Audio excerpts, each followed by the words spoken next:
Delhi NCR में इस वक्त प्रदूषण का खतरा इतना बढ़ गया है कि कुछ भी आप कर लीजिए, प्रदूषण कम ही नहीं हो रहा। अभी हम दिवाली पर भी नहीं पहुंचे हैं। पराली, व्हीकल्स, सब चीज़ों ने मिलाकर अब दिल्ली की हवा को जहरीला कर दिया है। और ऐसे में सेहत पर जितने इम्पैक्ट्स होते हैं वो तो आप जान ही रहे हैं। डॉक्टर्स और एक्सपर्ट्स हमें बता रहे हैं कैसे कैसे प्रदूषण से लोगों को अब बीमारियां हो गई हैं। इस बीच आरएमएल की एक बहुत ही अनोखी पहल के तहत उन्होंने प्रदूषण का एक स्पेशल ओपीडी शुरू किया है। इस पर हम आपसे बात करेंगे डॉक्टर अजय शुक्ला जी, जो यहाँ के मेडिकल सुपरिटेंडेंट हैं। सर, ये अनोखी पहल इस साल आपको क्यों लगा कि ये शुरू करनी चाहिए? तो बेसिकली हर साल इस सीज़न में ख़ास तौर से दिवाली के आगे पीछे जो है वो पोल्यूशन लेवल स्पाइक करते हैं।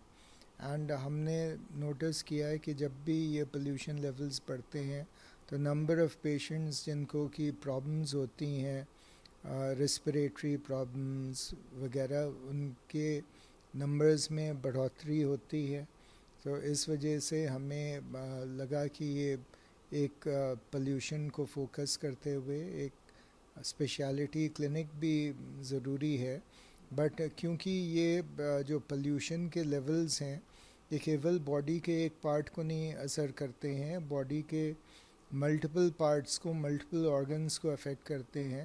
तो इस वजह से एक ज़रूरत है कि एक मल्टी डिसिप्लिनरी ओपीडी बनाएं जिसमें कि डिफरेंट जो बॉडी पार्ट्स जो अफेक्ट करते हैं उसको ट्रीट करने के लिए हमारे डिफरेंट डिपार्टमेंट के स्पेशलिस्ट हों और वो जो है कॉम्प्रिहेंसिव एक ट्रीटमेंट प्रोवाइड कर सके।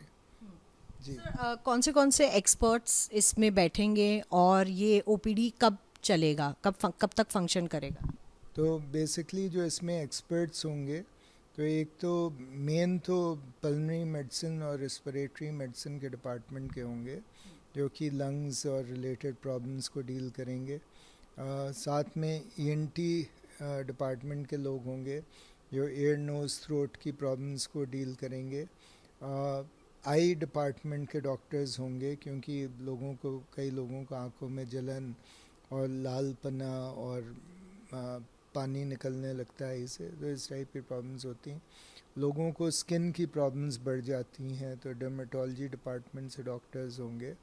एंड लोगों को मेंटल इश्यूज़ हो जाते हैं, मूड स्विंग्स हो जाते हैं एंड डिप्रेशन भी हो सकता है। तो इस वजह से हमने साइकियाट्री डिपार्टमेंट को भी इन्वॉल्व किया। तो ये सारे डिपार्टमेंट के लोग एक ही जगह बैठेंगे तो जो भी प्रॉब्लम्स होंगी पेशेंट को तो वो फिर एक ही जगह वो अटेंड की जा सकती है। और ये वीकली होगा? ये अभी वीकली है, मंडे के दिन हमने रखा है। रजिस्ट्रेशन 1 से 2 होगा और जो ओपीडी है वो 2 से 4 चलेगी। तो अभी हमने इतना ही रखा है, अगर नंबर ऑफ़ पेशेंट्स बढ़ेंगे तो फिर हम ओपीडी के डेज़ भी इंक्रीज़ करेंगे।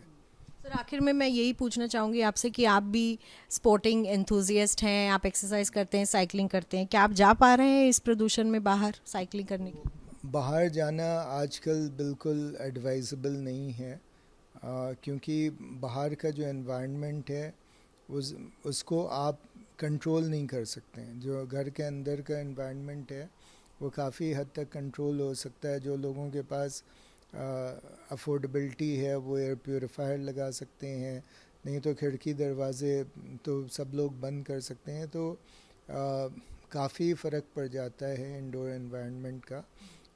बाहर जाने से आप अगर बाहर जाके साइकिलिंग करते हैं, बाहर जाके दौड़ लगाते हैं तो आपका जो रेस्पिरेटरी रेट है वो इतना ज़्यादा बढ़ जाता है कि जो अमाउंट ऑफ पोल्यूटेंट्स जो आपके बॉडी में एंटर कर रहे हैं हर मिनट वो बहुत गुना बढ़ जाते हैं। तो आपको उसका बहुत असर होता है, तो इसलिए वो एडवाइजेबल नहीं है। तो वो चीज़ मैं बिल्कुल नहीं कर पा रहा हूँ आजकल। जी, तो आपने सुना कि किस तरीके से ये आरएमएल की जो अनोखी पहल है उससे लोगों को भी पता चलेगा कि कैसे प्रदूषण से तरह तरह शरीर के जो अंग हैं वो इम्पैक्ट होते हैं। और जैसा कि एक्सपर्ट्स का कहना है आपको इंडोर ज़्यादा रहना चाहिए, खास करके बच्चों को और बुज़ुर्गों को। और जो लोग बाहर निकल रहे हैं कम से कम उन्हें मास्क या N95 मास्क का यूजेज करना चाहिए। लेकिन ये आरएमएल ने शुरुआत की है इस प्रदूषण स्पेशल ओपीडी की और और उम्मीद यही करते हैं कि बाकी अस्पताल भी दिल्ली एनसीआर में अब इस पहल से प्रेरणा लेंगे। मिलन शर्मा, आज तक।